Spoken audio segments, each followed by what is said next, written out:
want retribution. Oh yeah, we want retribution. Oh yeah, we want retribution. Oh yeah, we want retribution. Yeah, we ran out of patience. Boil up with the cold hard hatred. I can feel the vibration. Feet in the streets, it's a new sensation. I wanna break faces on the pavement. I wanna make greatness look complacent. Adrenaline awakened, I can taste it. We can make an impact, grab and then take it. Like a disease, bring them to their knees.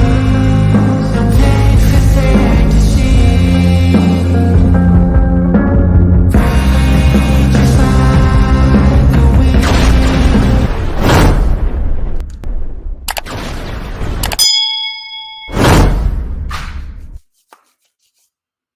Ladies and gents, I am the one and only DJ Storms, and I would like to welcome each and every single one of you back here to a very special edition Monday stream.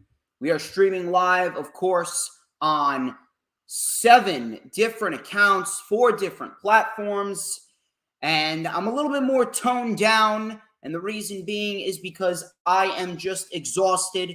It has been a long weekend. It's been a very productive week in general. I did have some stuff to get done before I came here, which is why I pushed the stream back an hour and a half.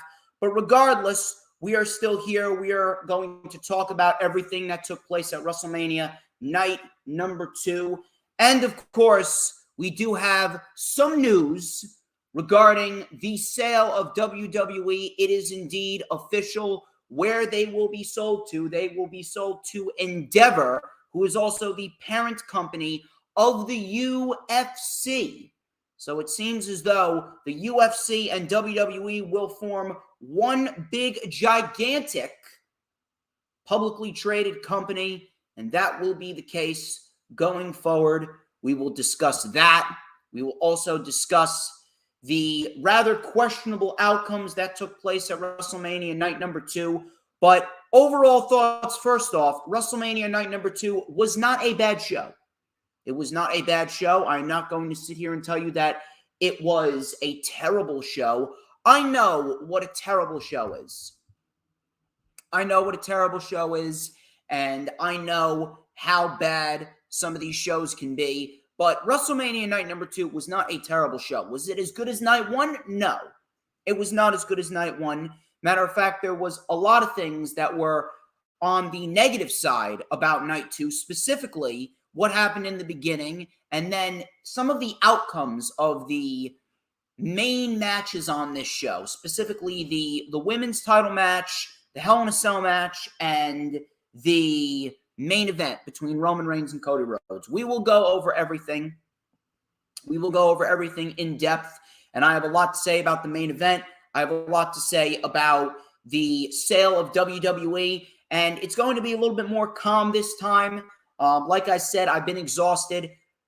First off, I would also like to thank everyone for the birthday wishes that everyone sent me over the course of the last 24 to 36 hours. You guys are fantastic. I received a lot of love, a lot of great messages from a lot of great people, friends, family, fans. You guys are fantastic. And above all else, you guys are awesome for sticking with me here on the channel, on all of these streams throughout the course of the last week and a half, especially with all the fucking technical difficulties. Hopefully we could switch over to a new streaming software. Thus far, the stream has been going okay. Thank you to Dan Lehman. Appreciate you for the belated birthday wish. You guys are the reason why I do this. You guys are the reason why I do this, and you guys are the reason why being DJ Storms is worthwhile. It has been such a fun ride, and I cannot wait. I cannot wait to see what the rest of 2023 has to offer. Hopefully we can get a new streaming software sooner rather than later, and we will be free of all these fucking glitches when it comes to StreamYard. Melon, I am looking to migrate over to because I heard Melon actually works a lot better. But thank you to Dan Lehman. Thank you to The Shooter. Thank you to Danielle Wolf. Thank you to Mitch Kofsky and the Final Hoss. Solid crowd here on a Monday afternoon, even though Mondays are probably one of the worst days of the week, especially for streaming. But I can imagine that some people are at work, which is why some people are not watching, but we still have a decent crowd. We're going to talk about everything that took place at WrestleMania. But first things first, obviously, if you have not already done so, please make sure you follow me on social media at HistoryMakerDJS. That is at HistoryMakerDJS, both on Twitter and Instagram. Thank you for the birthday wish, Danielle Wolf. At HistoryMakerDJS, both on Twitter and Instagram. Please make sure that you add me on Facebook as well. For collaborations and business inquiries, please send me an email. My email is, of course, StormsTakeOver@gmail.com. Like the official DJ Storms business page, and I may just send you an invite to join the official DJ Storms Posse group on Facebook. That is, all of those links are in the description of this very stream. If you're watching on YouTube, please make sure, if you haven't already done so, go check out the rewind for NXT Stand and Deliver and Ring of Honor Supercard of Honor 2023. We streamed live Saturday afternoon at 4:30 p.m. immediately after NXT Stand and Deliver with my thoughts and my reviews on both of those pay-per-views. Supercard delivered. NXT did not. It wasn't bad, but it was nowhere near the level of greatness that we know that it could have delivered, especially with the card that they put together. On top of that, if you missed the rewind for WrestleMania Night Number 1, that is also in the description as well. We did a live special birthday stream. I broke out the blazer. I broke out a new piece of merch. I also got this for my birthday, which is the Jay Briscoe tribute t-shirt. Reach for the sky, boy. Shout out to the Briscoe brothers and the Pugh family. Thoughts and prayers always going out to the Pugh family. If you haven't already done so, please make sure you like the video, like the stream, wherever you're watching, whether it be on Twitch, YouTube, Twitter, or Facebook. Like it and share it out on all platforms of social media. And please make sure that you get as many people in here as possible, because everybody needs a little dose of DJ Storms in their life, especially on a Monday, because Monday, undoubtedly one of the worst days of the week. Everyone needs a little daily dose of DJ Storms, especially on a Monday, to brighten up their Monday, so that way they're not moping around at work. So share it out on Twitter, Instagram, Facebook, Pinterest, Tumblr, Snapchat, TikTok. Shout out to Dylan, who just joined. How are you doing? And of course, if you're watching on YouTube, please make sure that you hit the subscribe button on YouTube, whether you're watching on my YouTube channel or if you're watching on the Hardcore Sports YouTube channel.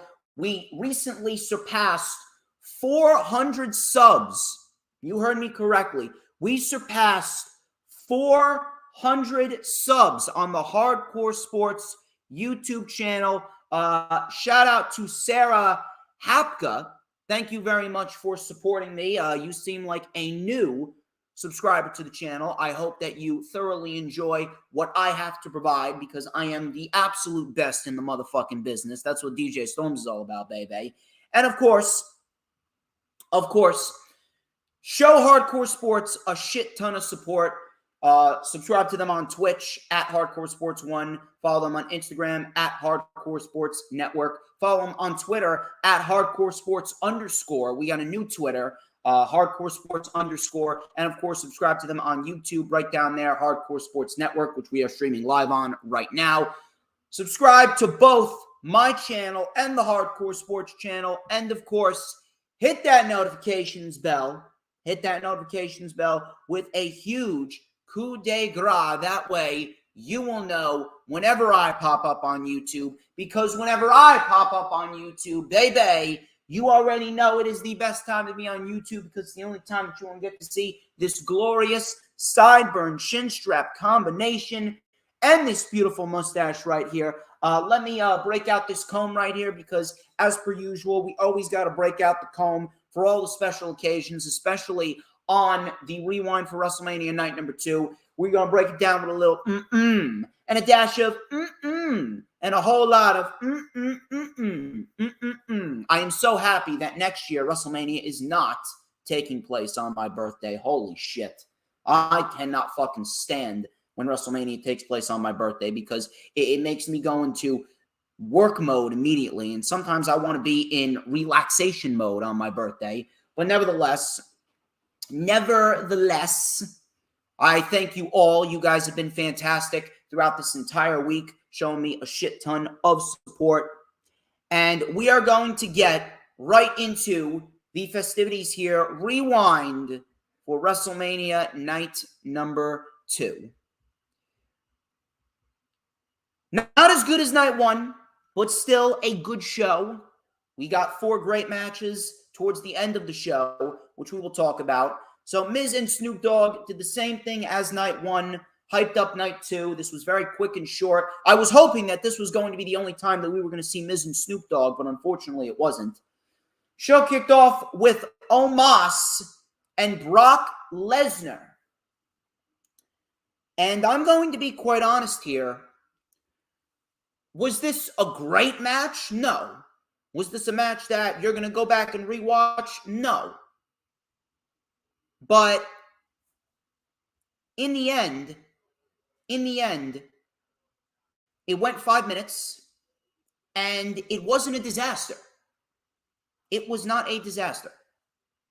And I guess that's probably the biggest compliment that you could give to an Omos match. It wasn't a disaster. It wasn't a disaster. It wasn't a complete train wreck. And both men played to each other's strengths, and that was it. And there was actually a couple people saying that this match was actually better than all of the Brock Lesnar, Bobby Lashley matches. And I can't even believe that I'm saying this, but they're right. They're actually right. At least with the Brock Lesnar Omos match, at least they did something else outside of the usual. With Brock Lesnar and Bobby Lashley, it was nothing but a fucking finisher fest. Every single time, finisher, spear, F5, German suplex, hurt lock. Same thing every single match. But with Omos, I don't know what it was. Oddly enough, this match ended up turning out to be better than all of the Brock Lesnar, Bobby Lashley matches, which I don't even believe that I'm saying that. So Omos, he flung Lesnar off of him, and Lesnar sold the shit out of that. That was actually a very nice visual. Omos, then with a headbutt and a couple of body slams to Brock Lesnar, he then delivered some shots to the back, working on the kidney area. Omos then locked in a bear hug. He locked in a bear hug on Brock Lesnar, and he was trying to wear him down. Omos then delivered a choke slam to Lesnar for a 2. Brock Lesnar finally got back up and delivered a German suplex to Omos, then a second one, then a third one, and he actually got him up pretty decently. Lesnar could not get Omos up on an F5 attempt because of his lower back, so Lesnar sold the lower back. Omos then went for the double choke bomb on Brock Lesnar, and then out of nowhere, Lesnar picked up Omos. He got him up, and he delivered what was a pretty decent-looking F5, and Brock Lesnar gets the win in a match that was quick, it was easy to watch, it was painless, and it was not a disaster. It wasn't a disaster whatsoever, so thank God. Thank God.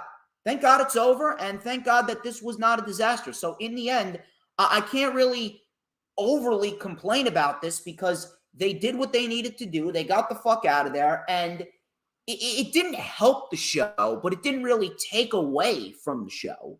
So I'm not really going to sit here and say, oh yeah, Brock Lesnar and Omos was a complete train wreck. It wasn't.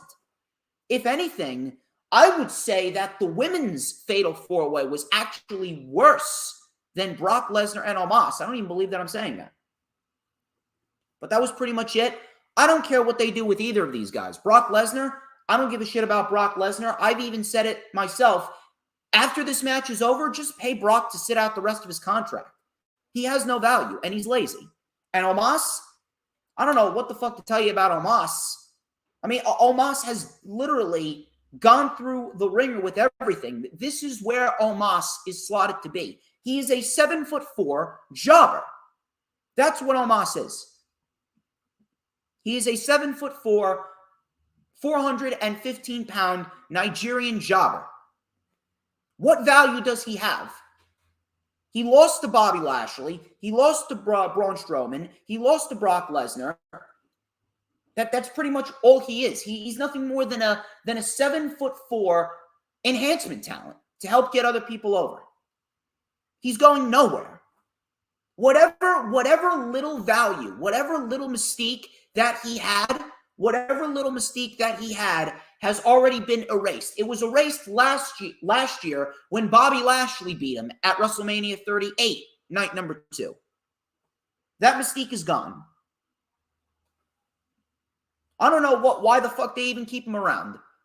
I would legitimately, Brock Lesnar's pretty much on his way out. Give Omos his walking papers.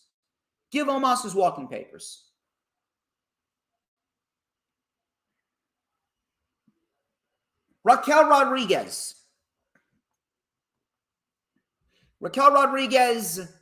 Liv Morgan versus Natalya and Shotzi versus Ronda Rousey and Shayna Baszler versus Chelsea Green and Sonya Deville. This was the women's WrestleMania showcase match, and this went completely nowhere. This was very, very bland, very boring. Nothing happened. And Ronda Rousey and Shayna Baszler, they won, and they didn't do anything. It was an 8-minute match in which the other women did all the work, and Ronda Rousey and Shayna Baszler, they took a fucking 8-minute nap on the outside. Ronda Rousey came in. She didn't take any bumps. She delivered an armbar to Shotzi, and she won the match. That was it. The women's division in WWE sucks. The women's division in WWE absolutely sucks because there is absolutely no competitiveness. There is no competitiveness. No one is going to care about the women's division if you have 4 fucking women's matches on the show and not one of them goes over 2 minutes. You have Candice LeRae and Piper Niven on Monday Night Raw competing in fucking 90-second matches. You have fucking Nikki Cross and Carmella competing in 2-minute matches. Chelsea Green and Sonya Deville defeated, who was it? Fucking Michin and Candice LeRae. That match went 3 minutes. There's no competitiveness. No one gives a shit about the women's tag team titles. The tag team division in women's wrestling is dead. There should be no such thing as a women's tag team division unless it's fucking Stardom.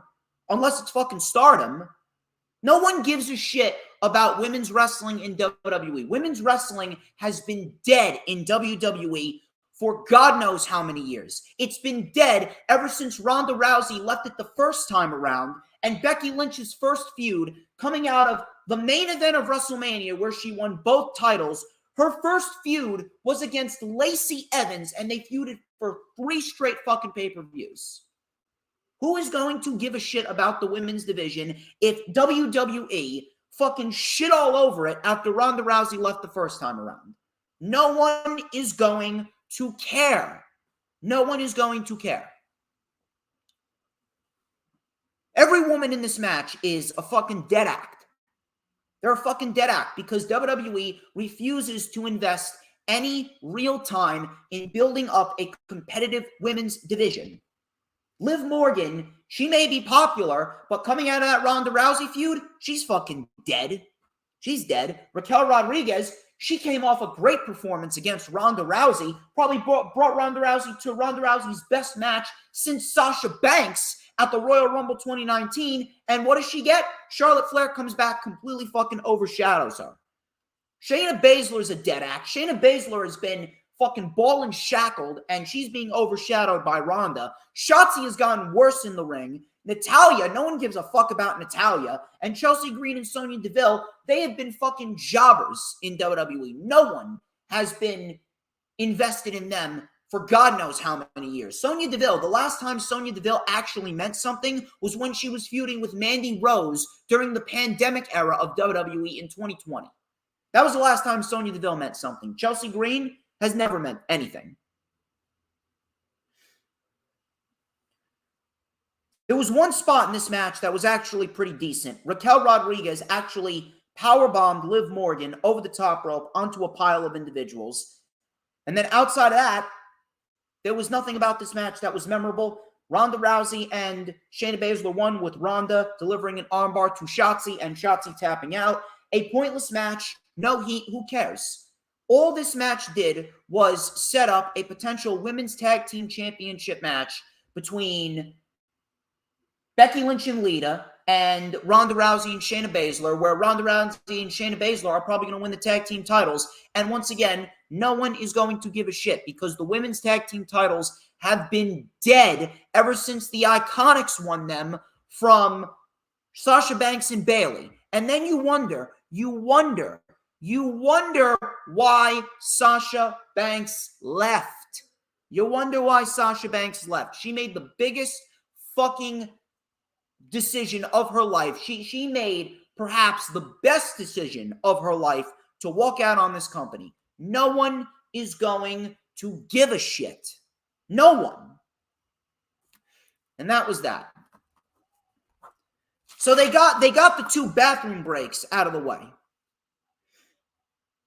Bobby Lashley, he came out to do virtually nothing but to carry around the Andre the Giant Memorial Battle Royal Trophy and just celebrate his victory at WrestleMania. There was legitimately no fucking place on the card for Bobby Lashley. You found a place for Omos. You found the place for fucking Bobby Lashley. You found the fucking place for Chelsea Green and Shayna Baszler. You found the fucking place for Shane O'Mac on the show. You found the fucking place for Shane McMahon on this show. Shane fucking McMahon you found the place for, but you couldn't find the place for Bobby Lashley.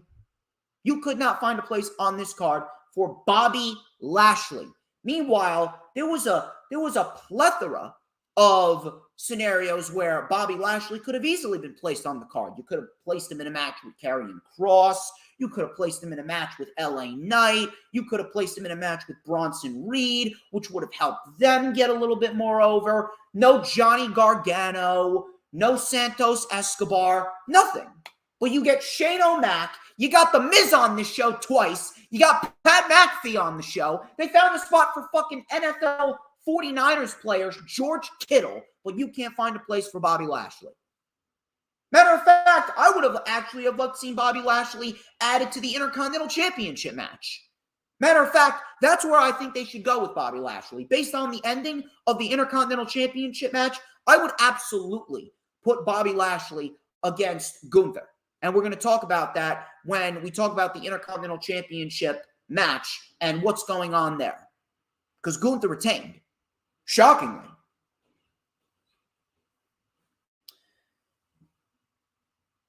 All of this because Bray Wyatt, he walked out. Don't let anyone tell you otherwise. Bray Wyatt walked out. He walked out because of fucking Vince McMahon. At this rate, Bray Wyatt should just completely get his ass up and leave after what Vince McMahon is about to do. I said it on WrestleMania Night 1 review. This show feels like Triple H's last stand, especially after what we are going to get into before we get to the main event. Matter of fact, I may as well get into it after I talk about the Bobby Lashley scenario. I may as well get into it after we talk about the Bobby Lashley scenario. All of this shit because Bray Wyatt was placed in a program with Bobby Lashley because that's what Vince wanted. And we had this Firefly Funhouse bullshit, and then it was just completely eradicated, and they gave Bobby Lashley the Andre the Giant Memorial Battle Royal, in which no one gives a fuck about. They have not built up that match as prestigious whatsoever.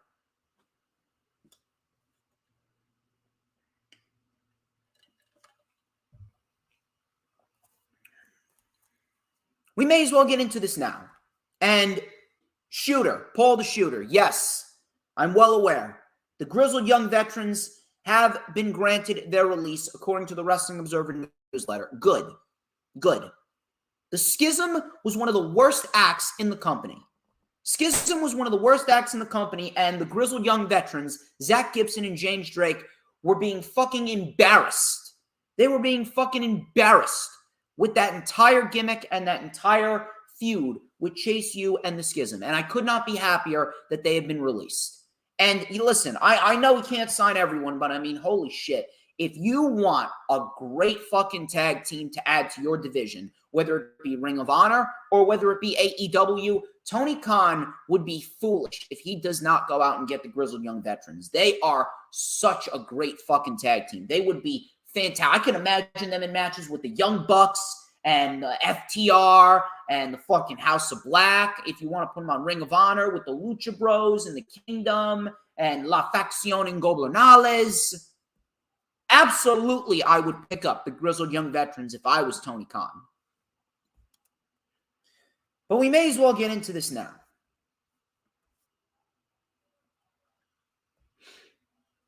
Vince McMahon. Vince McMahon. Apparently, it was reported this morning.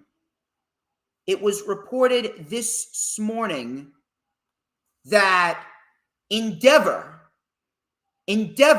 which is the parent company of the UFC, has announced that it has signed an agreement to form a $21 billion global live sports and entertainment company made up of UFC and WWE. And the WWE and the UFC has indeed become one gigantic publicly traded company. The company has indeed been sold, and Vince McMahon even came out on an interview with CNBC, I believe it was. He came out on an interview with CNBC. Let me see if I can find it. Let me see if I can fucking find it over here. Where is it? Is this CNBC? Yeah, CNBC. He came out on an interview with Ari Emanuel on CNBC, which reportedly they recorded on Sunday. And by the way, the mustache is indeed real. The mustache is real. He dyed his hair, and he got a new mustache. Vince McMahon and Ari Emanuel had a sit-down interview for CNBC, and they did indeed announce that WWE has been sold to Endeavor, and it will become one gigantic publicly traded company with the UFC. And apparently, Dana White will indeed serve as one of the acting presidents of the company, while Vince McMahon remains in his control as executive chairman, and apparently he will be indeed involved in the creative process. He claims yes and no.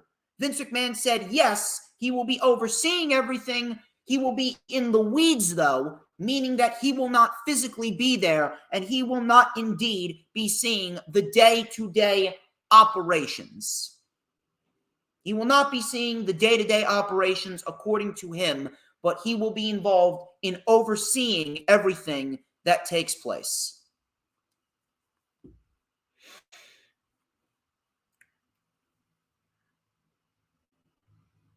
I want you guys to understand something here.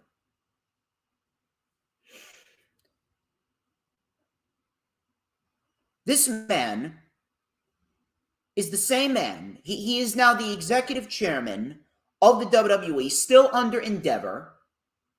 He's reportedly overseeing a creative process, but he will not be involved in the day-to-day operations. This is the same man that sexually assaulted multiple women. Then he took nearly $20 million out of the company earnings, took nearly $20 million out of the company earnings, paid these women to shut their mouths, and go away. He was ousted for it. He was ousted for it. He was exposed for all this shit. He was forced into retirement, reluctantly gave up all the power that he had, reluctantly gave up the keys to the kingdom, with Triple H taking over creative control, with Nick Khan and Stephanie McMahon serving as co-CEOs. Then, the day after he retired, while we were all enjoying Ring of Honor Death Before Dishonor on July 23rd over the summer, he was plotting with Jerry McDevitt, manipulating the system. He manipulated his way back into the company because he threatened to hold up the media rights deals. He threatened to hold up the rights deals with Fox and USA because he wanted to get back into the company to facilitate the sale of the company. To make a comparison, he was virtually the 6-year-old child in Toys R Us that was throwing a tantrum, kicking and screaming, and holding his breath because his parents did not give him the Lego set that he wanted. So he threatened to hold the company hostage if they did not let him in. He slimeballed his way back into the company. He then removed multiple board members, one of which I believe his name was Manjit Singh. He removed Manjit Singh, who, by the way, was the lead investigator. He was the head of the investigation towards Vince McMahon and this whole sexual assault hush money scandal. He removed Manjit Singh from the board, instituted a plethora of yes men, got unanimously reelected to the board. Then it comes out that he booked Brock Lesnar and Omos. Then we started seeing 90-second women's matches. We started seeing Bray Wyatt and the Firefly Funhouse return. We started seeing Bobby Lashley and Brock Lesnar booked like shit with a typical Vince McMahon produced match at the Elimination Chamber. Then we get Ronda Rousey on television once again. We see all of this bullshit. And then all of a sudden, with the outcomes of Bianca and Asuka, the Hell in a Cell match, and then the main event of WrestleMania Night 2, you roll all that up into one after everything that is taking place, and then the announcement of the sale of the company to Endeavor, with Vince still as the executive chairman. After everything that took place, all of this shit rolled up into one, how the fuck is anyone going to sit there and tell me that there is nothing to worry about? How can anyone sit there and tell me, oh yeah, there's nothing to worry about. Oh, you shouldn't be blaming Vince. You should be blaming Triple H. Do you even know what the fuck you're talking about? Because quite frankly, you don't know jack shit. This is Vince McMahon we are talking about here. This is the devil himself. This is the Antichrist. I've made a joke saying that I'm the Antichrist of the IWC. Vince McMahon is the legitimate Antichrist. He is the legitimate Antichrist, and he is one of the most conniving motherfuckers that you will ever find in this world. He may very well be the most conniving motherfucker that you will ever find in this world. All of this shit was a plan. With this announcement, everything that I said leading up to this, since the start of the year, when Vince first came back into the company and unanimously got himself reelected into the board, Stephanie then resigned. Never to be seen again, and we started seeing all this bullshit on weekly television. All this shit did was validate everything that I said. I feel like the most validated motherfucker on the face of this planet. I think it's time that a lot of people start listening to this now 24-year-old kid from the suburbs of New Jersey. Do not let my youth fool you. I am undoubtedly the smartest motherfucker in the IWC. I have wisdom and knowledge beyond my years, and I have wisdom and knowledge beyond your imagination. I am legitimately the Albert Einstein of this community, and I think it's about time that a lot of you start shutting your fucking mouths and listening to me from here on out. Vince McMahon has beaten the system again. I don't know how anyone can sit there and be okay. It's legitimately that fucking meme of the dog sitting in a burning down house saying, yeah, this is fine. This is fine. I don't understand how anyone can sit there and say, yep, it's all going to be fine. It's all going to be good and dandy. These are the people that are living in a fucking fantasy world. You need to snap the fuck out of it. You need to snap the fuck out of it and wake up. Reality is a dark fucking place, I know, but you can't be living in a fucking fantasy world where everything is sunshine and rainbows because you're only doing yourself a disservice and you're ruining the community for others. You're ruining the community for the intelligent people like me and the people that watch me. He don't even need Saudi Arabia. He don't even need fucking Saudi Arabia. He manipulated his way back into the company and he fucking beat the system. If he can be doing public interviews on CNBC with Ari Emanuel, and now he's going to be acting as the executive fucking chairman, what else do you think he's going to do? This is just yet another step in his manipulative master plan. Just another step in the master plan of Vince McMahon to regain legitimately all the power that he lost. All of it. All the power that he lost is slowly coming back to him. It is a quest for vengeance. He's been out for blood since he was reluctantly forced to retire. Since he was forced to retire and he had to reluctantly give everything up, he has been on a hunt for the heads of everyone. He is on a hunt for the heads of everyone, and he is on a quest to prove to everyone that he is legitimately invincible. He's invincible.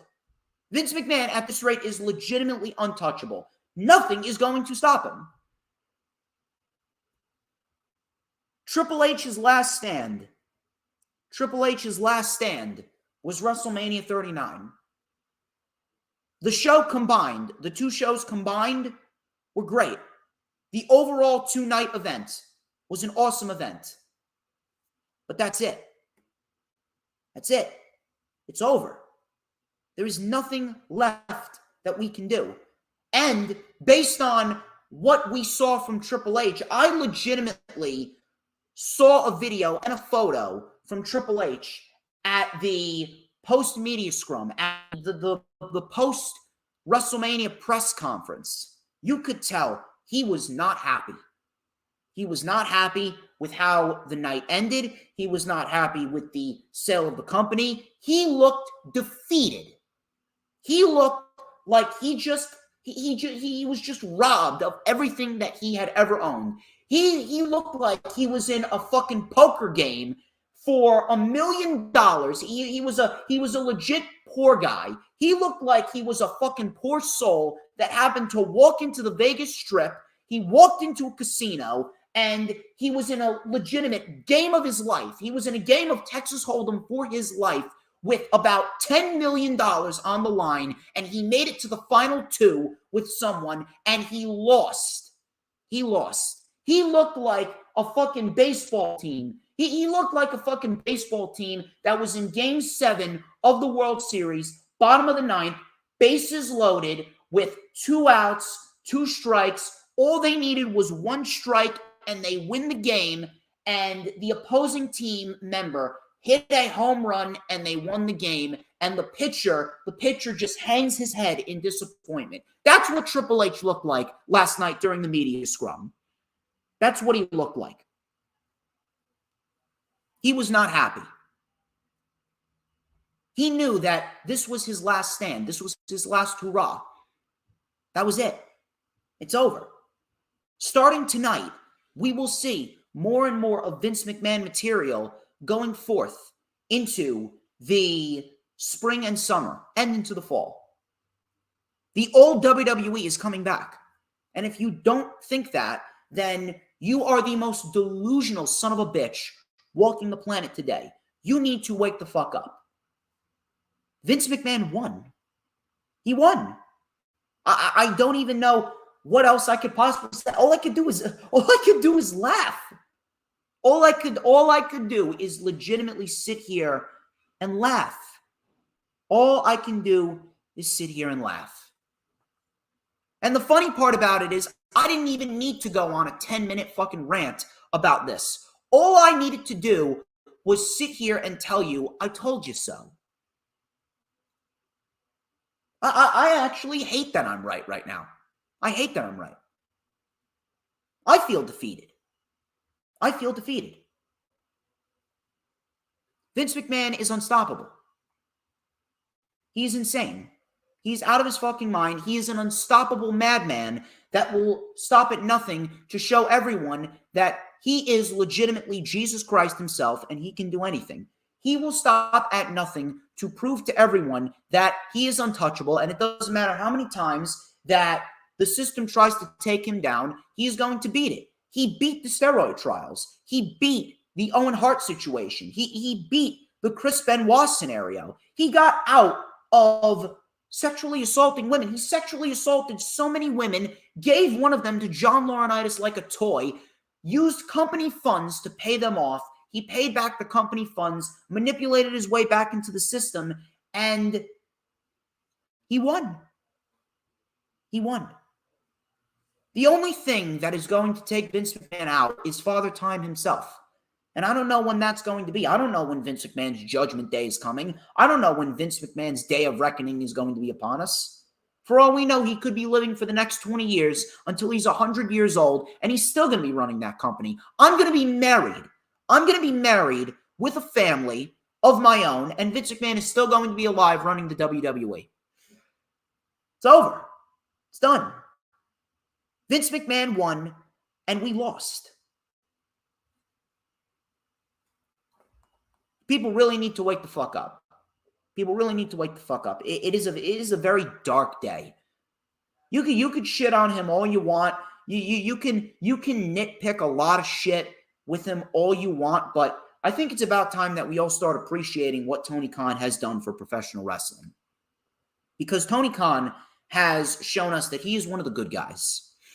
He is one of the good guys. He does not treat his employees like they are puppets. He does not treat his employees like they're numbers. He treats his employees like they're human beings, and he gives opportunities to young up-and-coming stars. He does not use people. He does not manipulate the system. Tony Khan and what he's done for professional wrestling, he has rejuvenated a lot of people's love for professional wrestling, and I think it's about time that a lot of people, you can bitch and moan and nitpick all you want, but I think it's time that a lot of people start appreciating him. And we will talk about the Cody Rhodes, Roman Reigns scenario in a little bit. I just want to get through the next couple of matches. Gunther and Drew McIntyre and Sheamus for the Intercontinental Championship. If you were to tell me that this was your favorite match of the night, I would not look at you weirdly. I would not look at you weirdly whatsoever. This was an absolute fucking war if I've ever seen one. I don't even know where to begin with this. These three men showed you that they are undoubtedly three of the best in the business, and they showed you exactly what the Intercontinental Championship means to them. This match will go down as one of the best Intercontinental Championship matches of all time. This match will go down as one of the best WrestleMania Intercontinental Championship matches of all time. And Gunther, when it's all said and done, Gunther may very well go down as the greatest Intercontinental Champion of all time. Gunther and what he's doing with the Intercontinental Championship is more special than I could ever even imagine it would be. Gunther and the Intercontinental Championship has become synonymous with WWE and what they've done under Triple H. And it's probably one of Triple H's biggest positives ever since he became the head of creative. A rather shocking outcome, but I can't sit here and tell you that I'm pissed about it. And we're going to explain why. So all of these men, they were just punching and chopping each other. And we had a three-way brawl. The crowd was loving it.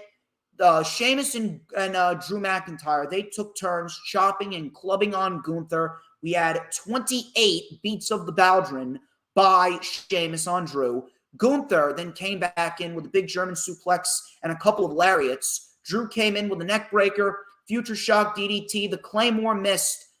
Drop kick and a power bomb on Drew, but Drew kicked out.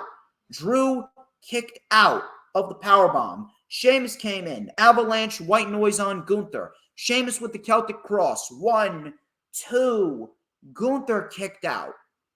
We had a cloverleaf by Sheamus. Drew came in, locked in a sleeper on Sheamus. Sheamus broke free. 2 punt knees to Drew and Gunther. Sheamus then with a bro kick, but Drew pulled Sheamus off of the cover, and they went at it. We had a Glasgow kiss and a massive Tope Con Hero by Drew onto Sheamus. Massive Tope Con Hero. Popped the crowd big. And I mean popped the crowd big. So in the ring, Drew with the Claymore, but Sheamus got a bro kick. Drew kicked out. I thought that was it. I thought Sheamus won the championship right there. A Claymore by Drew. 1, 2, and Sheamus kicked out. Sheamus becomes only the third man in history to kick out of the Claymore, the first being Brock Lesnar and the second being Bill Goldberg. So out of nowhere, both men traded blows, blow after blow. A bro kick again by Sheamus. Sheamus goes for the cover. Gunther out of nowhere comes off the top with a splash onto both men. A power bomb to Sheamus onto Drew McIntyre. He power bombed Sheamus onto Drew McIntyre. And then Gunther with a powerbomb to Drew, and he pins Drew McIntyre to retain the championship. Probably one of the most shocking outcomes, minus the main event at WrestleMania this year. But I am here to tell you that I am not mad that Gunther retained, and I'll tell you why. A couple of reasons. Number one, Gunther has been on such a great run as the Intercontinental Champion that it is almost impossible for me to say, yeah, I want him to lose. I wanted Sheamus to win. I wanted Sheamus to win. Everything was in perfect place for Sheamus to win the championship here at WrestleMania. And the crowd, they wanted it. The crowd wanted it. But we did not get that. So I'm not complaining because, number one, Gunther is just so great right now that it's really, really tough for me to say, yeah, he should be losing the championship right now. Gunther is just so great that even when he wins, even though everyone predicted him to lose, when he wins, it just boosts his credibility even further and further. Gunther was fantastic. Gunther has been fantastic. And Triple H has made Gunther into one of the biggest stars on the main roster right now. Gunther right now is doing the same thing that he did with the NXT United Kingdom Championship. It is amazing. Undefeated on the main roster is Gunther. Number one. Number two, I'm not mad because he did not pin Sheamus. Sheamus still has an easy in. Sheamus still has a reason why he should be fighting Gunther because Sheamus was not pinned. Drew took the pin. So this effectively eliminates Drew from the equation. Now, what are they building towards? I don't know. I have a theory in mind. I have a theory for some weird reason. I have a theory that if WWE goes back to Clash at the Castle, if WWE goes back to Clash at the Castle this year, and we get ourselves Clash at the Castle 2,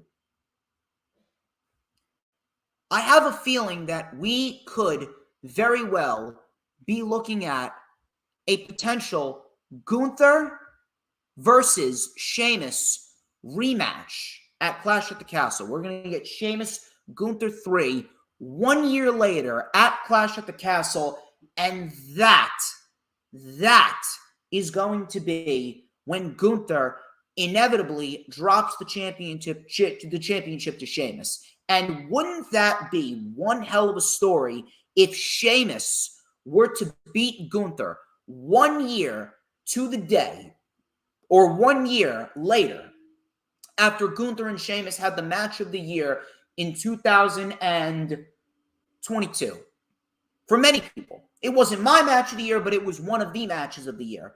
Wouldn't it be shocking if Gunther and Sheamus returned to the same venue, to the same ring, to the same place that they had a match of the year candidate in Cardiff, and Sheamus wins the Intercontinental Championship 1 year after that classic match, and Sheamus finally beats Gunther for the Intercontinental Championship at Clash at the Castle 2 in the fall of this year and becomes a Grand Slam champion. That's where I think this is headed. Now, personally, I would have not minded if Sheamus came out victorious. That was my pick. Sheamus was my pick. It felt like it was the time for Gunther to drop the title. Gunther felt like it was time for him to pass that torch to Sheamus. But Gunther winning, and if they want to tell the story of Sheamus going forth and beating Gunther at Clash at the Castle this year in the fall, I don't have a single issue with that. I don't have a single issue with that at all. Now, what do we do with Gunther now?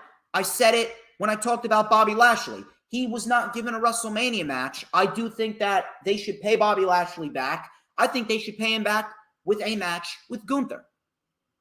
That's a very intriguing match. Gunther and Bobby Lashley, that would be one hell of a fight between those two. So if you're asking me, if WWE wants to continue to build up Gunther, Bobby Lashley, he can get drafted over to SmackDown, or if better yet, just end the brand split. Bobby Lashley appears on SmackDown, and Bobby Lashley and Gunther, they can go into a program going into Backlash. That would be a great Intercontinental Championship match for both men. And that would elevate Gunther, and that would give Bobby Lashley something to do. Reportedly, Drew McIntyre's contract is coming up at the end of the year, according to PW Insider, and both guys are not even close to signing a new deal. Of course, it has been rumored, according to PW Insider, that Drew McIntyre could be waiting till the deal gets closer to the expiration date in order to go into talks with WWE and potentially sign a new contract. I don't think that Drew McIntyre would go anywhere, but I mean, if Drew McIntyre were to leave WWE, I mean, holy shit. Think about the matches that he could have under Tony Khan. Think about the match that he could have under Tony Khan with Moxley and Claudio and Omega and Bryan and all these other talents, Malachi Black and Buddy Matthews and Orange Cassidy, Darby Allin, MJF, Sammy Guevara, Jungle Boy, Kip Sabian, everyone. Drew McIntyre is literally a banger machine. He's literally the Scottish version of Sheamus, banger after banger after banger after banger. Drew McIntyre's never had a bad match. So if you're asking me, if there is one guy that would be rather intriguing, I would love to see jump ship. One guy that would be a rather interesting get for Tony Khan, it would be Drew McIntyre. I would love to see what AEW would do with someone like a Drew McIntyre. There are a lot of hot, fresh, new talents over in AEW, talents that have not been to WWE, talents that are AEW originals that I would love to see Drew McIntyre go up against. People like Wardlow, people like Hobbs. That would be great. That would be awesome. But I don't think Drew McIntyre is going to go anywhere. I don't think Drew McIntyre is leaving. I think Drew McIntyre is going to stay right where he is. But this match was absolutely fantastic. One of the best matches of the year. And it was very, very hard for me to root against this match being the match of the entire weekend. But it's up there. If you were to tell me this was your favorite match of the entire weekend, I would not look at you weirdly. This match was fantastic. Gunther retains, surprisingly. And it looks like they could be building towards a rematch with Sheamus at this year's Clash at the Castle. What do you do with Drew? I can see him being put in the King of the Ring tournament and or the Money in the Bank ladder match. But if you're asking me, I would love to see a feud with Drew McIntyre and John Cena potentially going into SummerSlam, or maybe if they want to, maybe Drew McIntyre and AJ Styles when Styles comes back.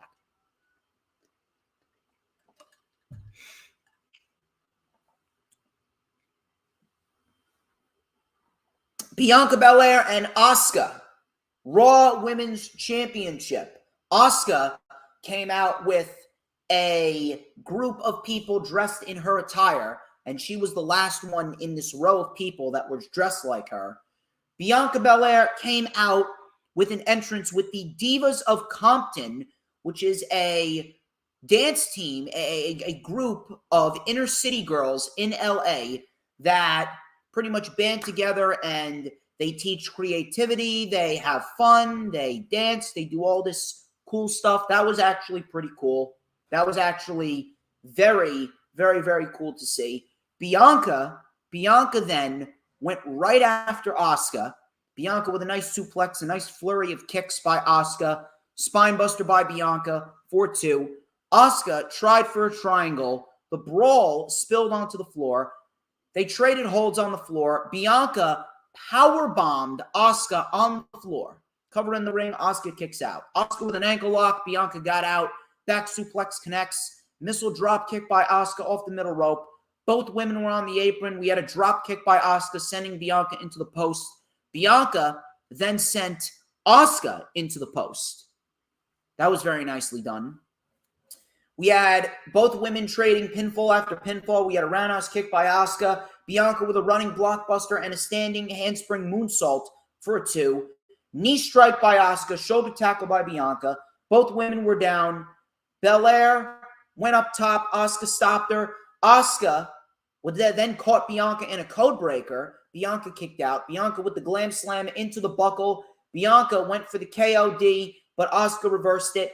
Asuka missed with the mist. KOD reversed into an armbar. Bianca made her way out and powered Asuka up very impressively. Powered Asuka up, did Bianca. Belair hit the KOD, and Belair retains the Raw Women's Championship. These women were put in a very tough spot following that Intercontinental Championship triple threat match, but I will say that they did very, very well. This was a great wrestling match. Was it better than Rhea Ripley and Charlotte? No, it was not better than Rhea Ripley and Charlotte Flair. However, it was still a great match. Nonetheless, great match or not, this was the wrong outcome. This was the wrong outcome. And I'll tell you why.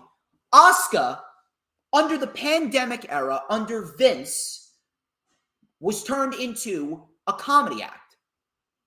Asuka under Vince was turned into a comedy act over the course of the pandemic era, going into 2021, where they came out of the pandemic, and then into 2022. Asuka was virtually an afterthought. Asuka was virtually an afterthought.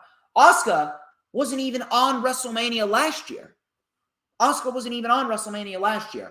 Asuka has been virtually the Japanese version of Sasha Banks. All the talent in the world, but WWE never fucking invests in her. Never. So, Asuka returns at the Royal Rumble. New theme music, new attire. She comes out looking like Kana. She comes out looking like Kana, like she did in her Japan days. In her Japan days, she looked like a killer. She was a killer clown. But the cool version of a killer clown. Not a comedy clown, a killer clown. She looked like a psychopath. Then all of a sudden, after she won the Elimination Chamber and she got the shot against Bianca, she started throwing up fucking blue gunk, and then it was green gunk, and then it was, fucking purple gunk. She started throwing up all this mist gunk in this build with Bianca Belair. Bianca and Asuka, they had no heat going into this. The build was just piss poor. And then here Asuka is, after Triple H resurrected Asuka, made her a killer clown, made her a fucking psychopath circus act, which I don't even mind. It fit Asuka like a glove. He took Kana. He took what Kana was in Japan and brought it to WWE. The only difference is she's now called Asuka, not Kana. And here she is after she's resurrected her career and she loses to Bianca. Bianca, who might I add, has been as stale as you can get. She is as stale as 8-week-old sliced bread. She's moldy. She's all soggy. She has green mold everywhere. It stinks. She's stale. She is well past her expiration date.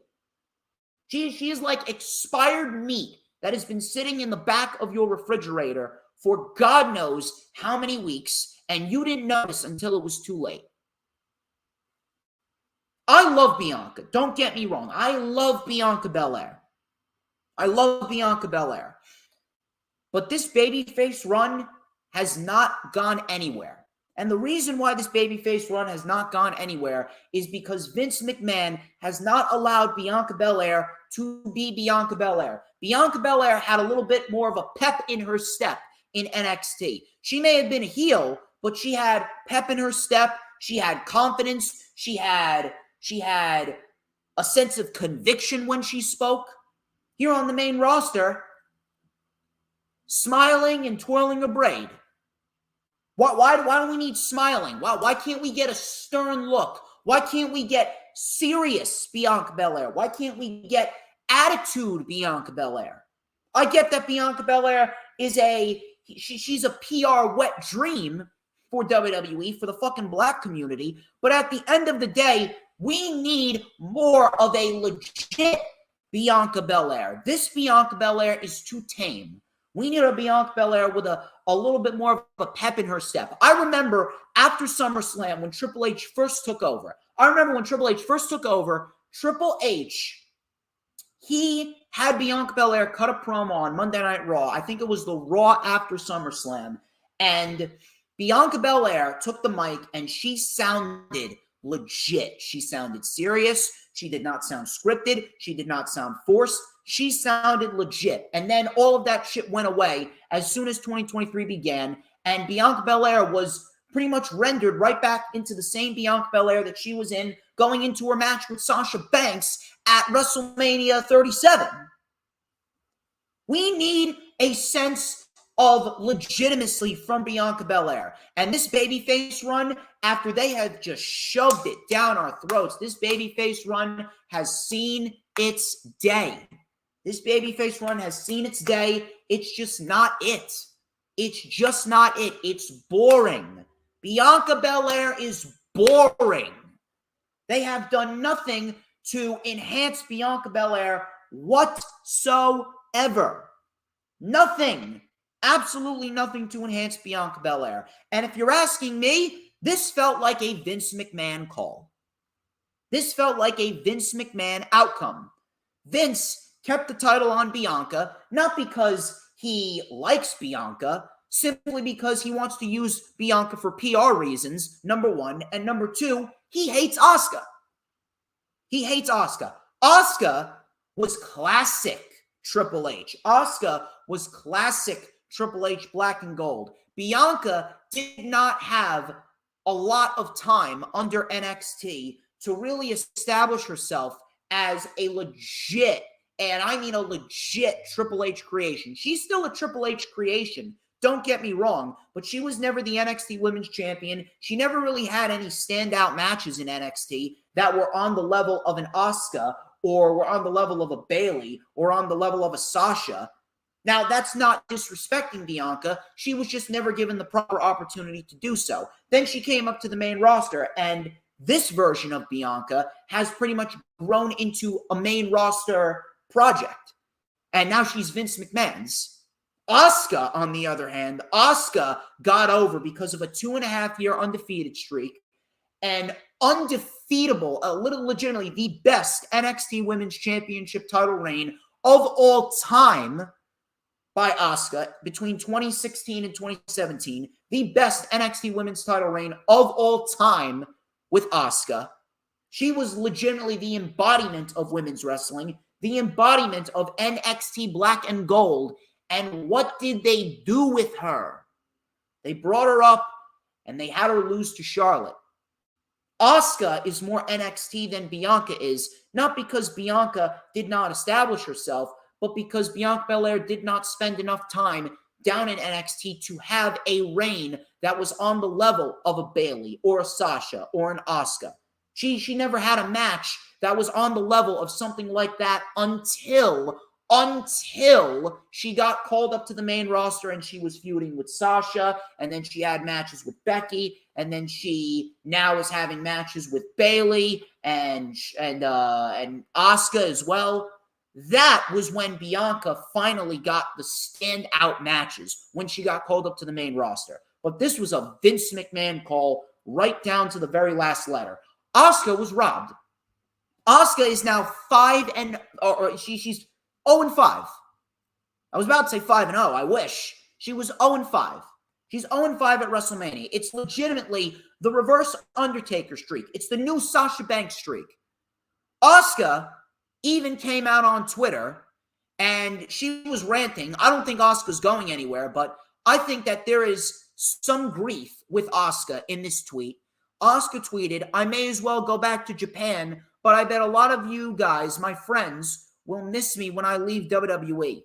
Now I need the power of your anger. Let's bring chaos to the boring women's division with me. Let's bring chaos to the women's division. Let's bring chaos to WWE." I'm not really sure what she means by that. But I don't think she's going anywhere. However, you can sense that there is grief there with Asuka. Asuka winning the championship would have opened up an entirely new world of possibilities. It would have opened up an entirely new sea of challengers. But instead, they decided to keep it on Bianca, and apparently, they booked a match between Io, Candice, and Piper Niven, and the winner of that match will very well go and fight Bianca Belair, probably at WrestleMania or just Backlash. Just Backlash. Not WrestleMania Backlash, just Backlash. Not really sure who that's going to be, but I guess we will find out. But just like WrestleMania 34 with Asuka and Charlotte Flair, Asuka is discarded. This was a Vince McMahon call. I can feel it right now. Just like Asuka at WrestleMania 34 against Charlotte, Vince McMahon completely fucking destroys any credibility that Asuka had. Who's going to take Asuka seriously now? She was beaten clean at WrestleMania in a championship match. She did not even have a fucking championship title reign under this murder clown gimmick. Who's going to take her seriously now? Great match. Wrong outcome.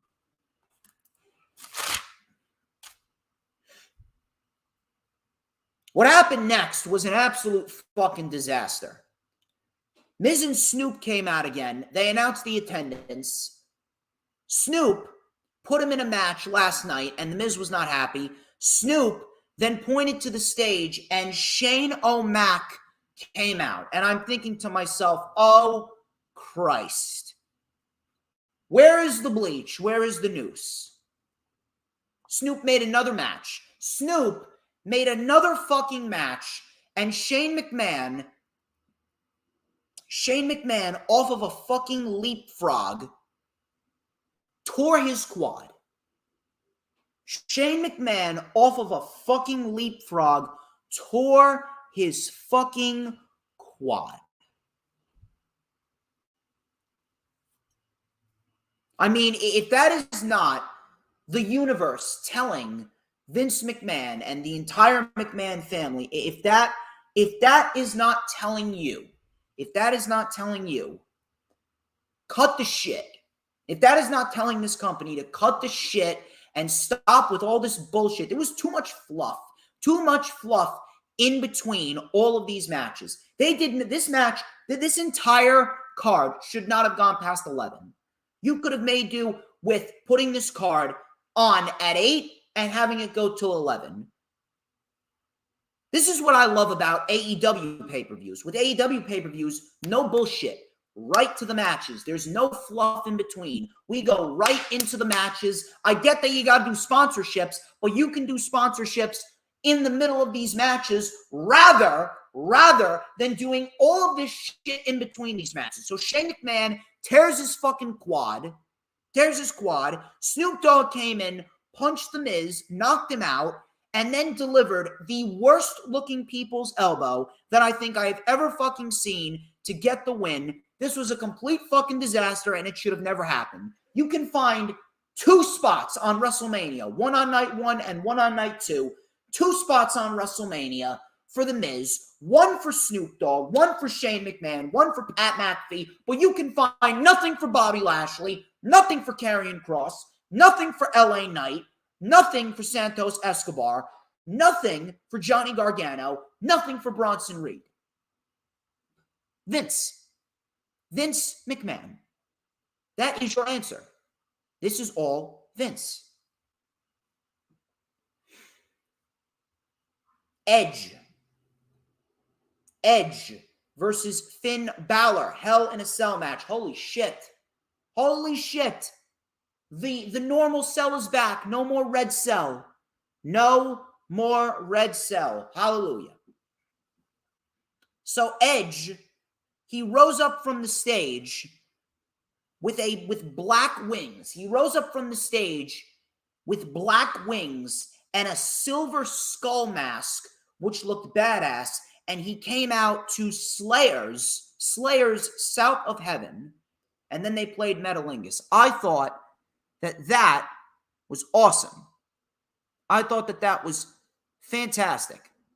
Fantastic stuff right there. Edge, great entrance. Finn Balor came out to his old NXT theme music, Catch Your Breath, which was fucking awesome. He looked like a beast. So these two went right after each other. Edge was whipped into the cell. Edge used a kendo stick against Balor.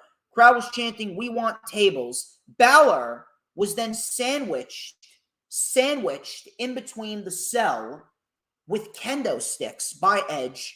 Edge then delivered a running dropkick off the apron to Finn Balor while he was pushed up against the cell. Edge brought out a table. Balor then got free of the kendo sticks, and he delivered a shotgun dropkick to Edge through the table on the outside, which looked awesome. There were a couple of great spots in this match, actually. Edge then came back with a kill switch in the ring. And I know that Lisa is probably disappointed because there was no Brood entrance. And Tony Khan gave Christian Cage the green light for Christian Cage to appear on WrestleMania. And that did not happen. That did not happen whatsoever. So Edge brought in a ladder and he hit Balor with it. And apparently, Finn Balor had a huge fucking gash. It's like his skull was fucking split open. He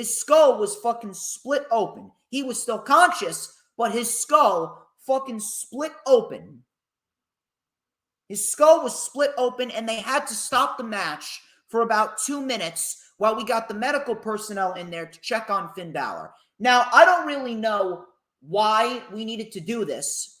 Listen, I get that the safety of the opponents is the most important thing, but at the end of the fucking day, WWE really gets on every little thing because it's a fucking PG product, and you gotta, always look out for the fucking kids. Fuck the kids. It's Hell in a Cell. If we don't see blood, is it really a Hell in a Cell match? No. So listen, I get it. And it's professionalism by the referee. It's professionalism by the medical personnel. But I mean, holy shit.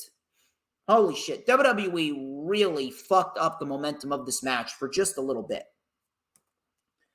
So Edge got out more weapons while they were attending to Finn Balor. Edge set up a ladder. The Demon came back with a double stomp and a big coup de grace, but he missed. Edge then hit the ladder by mistake, face first. Both men were down. Balor with a shotgun dropkick and a coup de grace. Edge kicked out. Balor then climbed the ladder. Edge stopped him with a kendo stick. Edge delivered an execution off of the ladder to Finn Balor, which was a great-looking spot. Balor kicked out.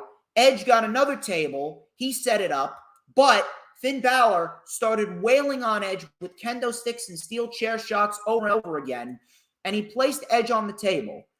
Balor then started climbing the cell, and he was standing on a platform. He was standing on a platform that was conveniently placed in the inside of the cell, which I think this is the first time that this was ever placed in a Hell in a Cell. He was placed on a platform that they put inside the cell, and he dove from the platform over the top rope into the ring, tried for a coup de grace on Edge, but Edge moved, and Balor is lucky that he didn't tear a quad. He's lucky he didn't tear an ACL, an MCL, a meniscus. He's lucky.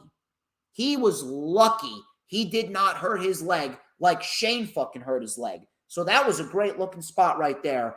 Edge then hit a spear, but Balor kicked out. Balor kicked out. That was nuts. That was nuts right there.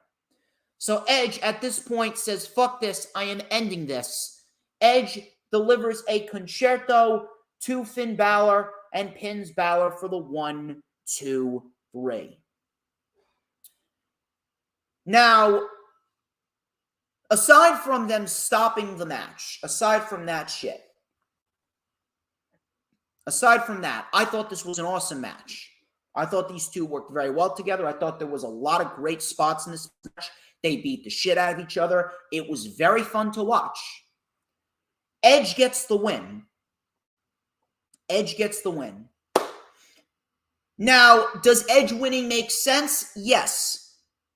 Edge winning makes sense because in the end of it all, Finn Balor and the Judgment Day have been kicking Edge's ass for the majority of this feud. For about 97, 98% of this feud, minus Elimination Chamber and the Royal Rumble, in which Edge got some measures of revenge on the Judgment Day, the Judgment Day have been kicking Edge's ass for the last year. Edge has been on the receiving end of ass kicking after ass kicking after ass kicking by the Judgment Day for the last year. So did the win for Edge make sense? Yeah. Yeah, I guess you could say that. But I don't know how you guys really feel, but I don't know. There's a weird part of me that kind of feels like this was a Vince McMahon call too.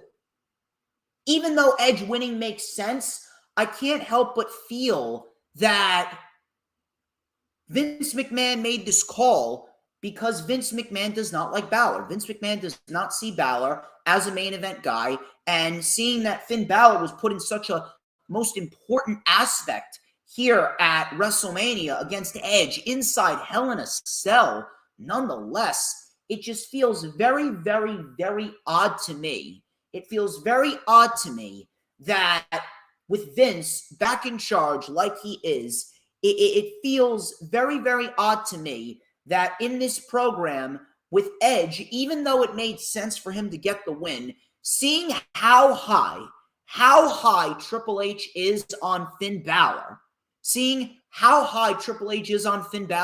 it makes me wonder why Balor didn't get the win here. And the only thing I can really chalk it up to is Vince. I don't know about you, but if I was booking this, I would have given it to Balor. Does Edge winning make sense? Yes. But did Edge really need the win? No. No, he didn't. What's going to happen with Finn Balor? Well, the Judgment Day, I believe, is going to move over to SmackDown, considering Rhea Ripley has moved over to SmackDown, and they got the Latino World Order feud going on over there. But that's where I can see Finn Balor going.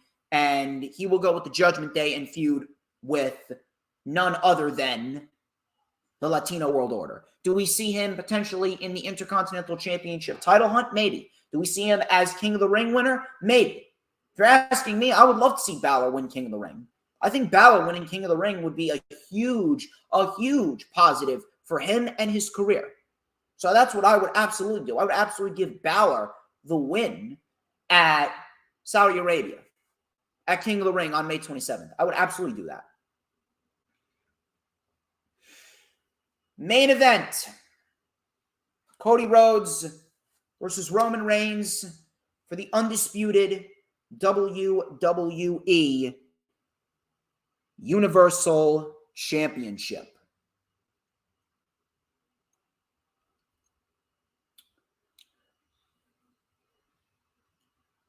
I don't really know where to begin with this. I guess I'm going to try to remain a little bit more calm here, and I really want to hit home on the points that I really want to hit home on. I want to really hit the nail on the head when I tell you that I understand where a lot of people are coming from when some people, not everyone, the majority of the community was pissed. But some people were saying that Roman retaining was actually the right move, and they're looking to tell a story going into SummerSlam. They're looking to tell a story going into SummerSlam of this year. And I understand what you're saying, but I think that a lot of people are bypassing all the negatives that come with Roman Reigns retaining here and all of the downsides to it, and they're just focusing on the one positive of they could tell a great story going into SummerSlam. That is legitimately the only positive coming out of the outcome that we got last night. I guess I'll start with the story. One of the biggest complaints going into WrestleMania was that the story was not as big as it should have been. Story wasn't as big as it should have been, and there was really no struggle with Cody Rhodes. Some people were saying that.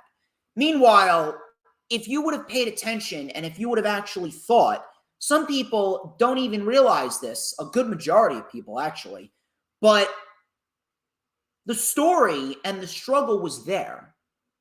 You know what the story is? The story was Roman Reigns and his 944-day reign as world champion. The story and the struggle was Cody Rhodes leaving WWE. The struggle was Cody Rhodes reinventing himself on the independent scene. The struggle was Cody Rhodes creating AEW and building himself and his reputation and his credibility and his star power and his legitimacy from the ground up with what he did in Impact and New Japan and AEW and NWA and Ring of Honor.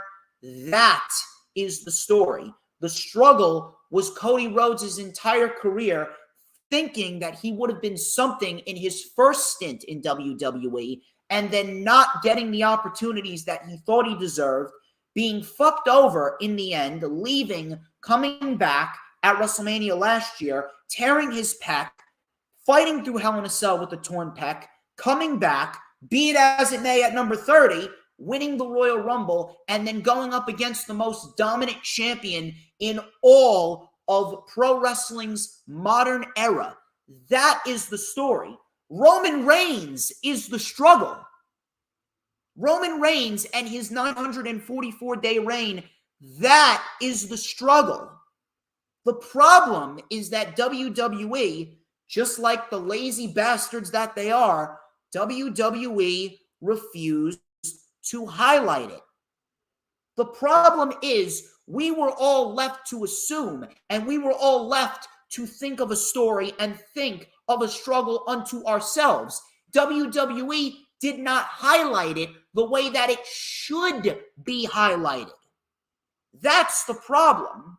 But the story and the struggle was there. The story and the struggle was there. So for anyone that's saying, oh, the story is going to be better, there wasn't really much of a story and there wasn't really much of a struggle, you're wrong. The struggle was Roman Reigns. The struggle was Cody's entire career. That is the struggle. That was the story. The career of Cody Rhodes and the different paths that Cody and Roman took throughout the course of their careers. And Roman Reigns reinventing himself as the tribal chief, going on the most dominant championship reign of the modern era. That is the story. That is the story. That is the struggle. It just wasn't highlighted in the way that it should have been. You're just looking at the Royal Rumble and WrestleMania time period. You're just looking at those 2.5 months. You're not looking at everything that took place prior to those 2.5 months. WWE did not highlight that, and they did not expand upon that like they should have expanded upon that. And the one thing that I want to focus on here is impact. I want to talk about the impact that a victory for Cody Rhodes would have had here. I am not going to discredit Cody. I am not going to discredit Roman. First off, I will say that the match that we got was absolutely fantastic. It was probably one of the most emotionally taxing matches that I've ever witnessed ever since Johnny Gargano versus Adam Cole for the NXT Championship in a 2 out of 3 falls match back at NXT TakeOver New York in 2019, which was 10 years to the day that The Undertaker and Shawn Michaels put on the greatest wrestling match in history at WrestleMania 25. I am not discrediting what they did. The match was fantastic, and when Cody Rhodes and Roman Reigns look at themselves in the mirror today before they head for Monday Night Raw, they're going to wake up proud. They're going to look in the mirror, and they're going to be proud of what they did. That was one of the greatest WrestleMania main events that we have seen in many, many years. Probably one of the greatest WrestleMania matches that we've seen since when Daniel Bryan fought Batista and Randy Orton, and the story that was told in that match with Bryan being carted out and Bryan fighting back. He came back from being carted out, and he beat Evolution and all of the same night. However,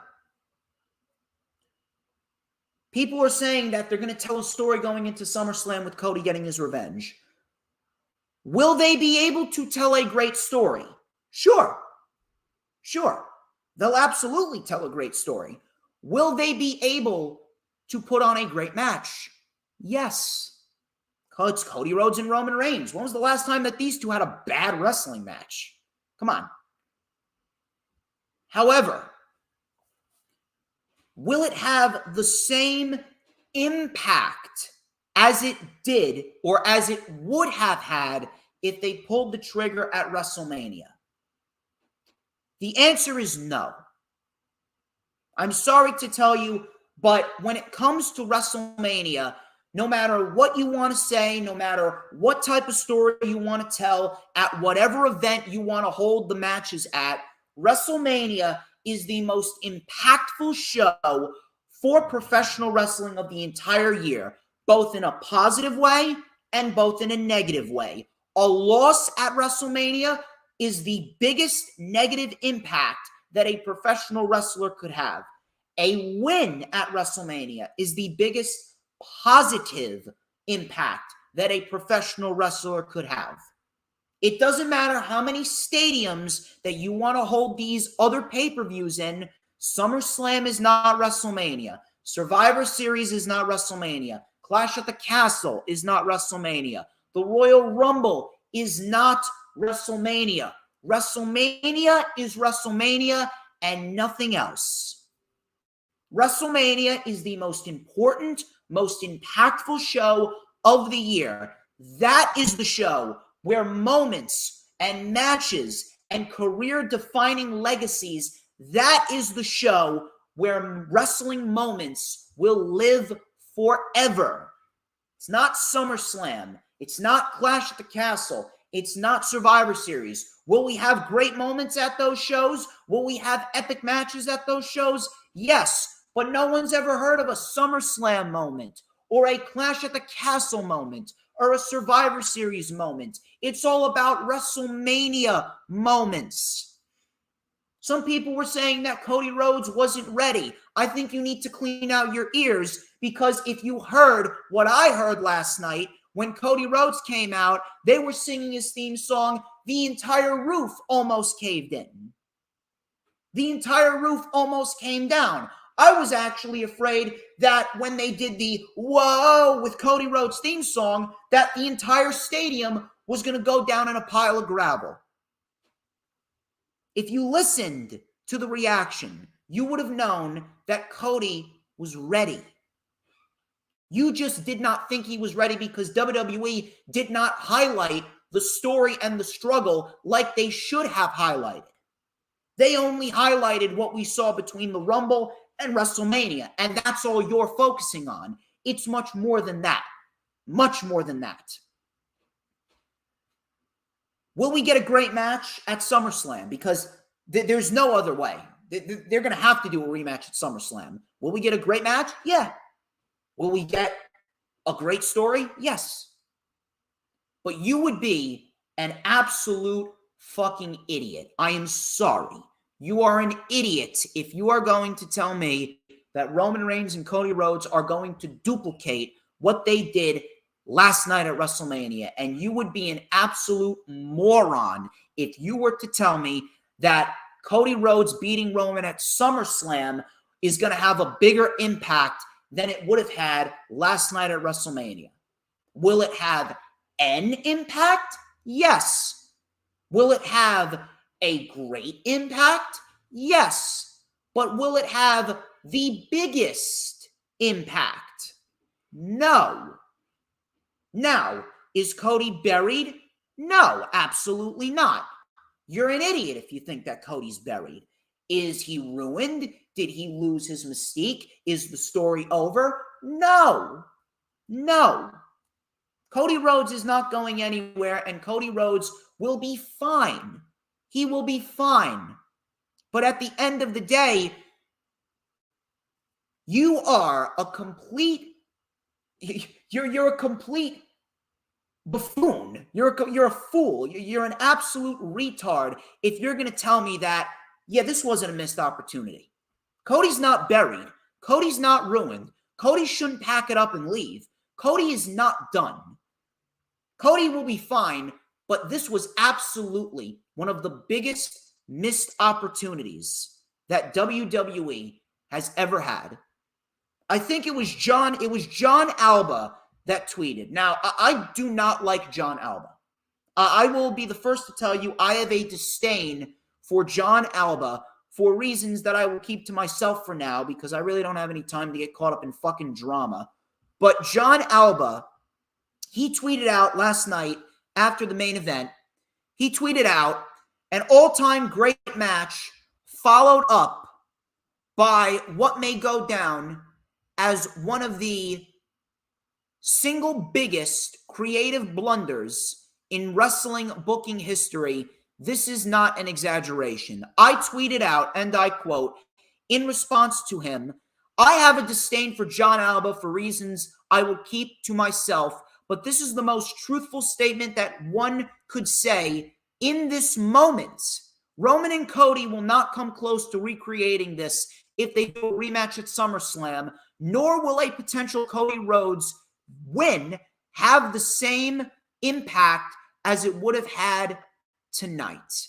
They did not end WrestleMania on the right note.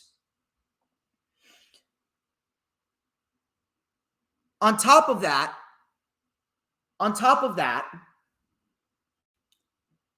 I don't know if you guys have been paying attention, but WWE has a serious problem with the Royal Rumble winner, especially in recent years. WWE has a serious problem with the Royal Rumble winner in recent years. And I said this before WrestleMania.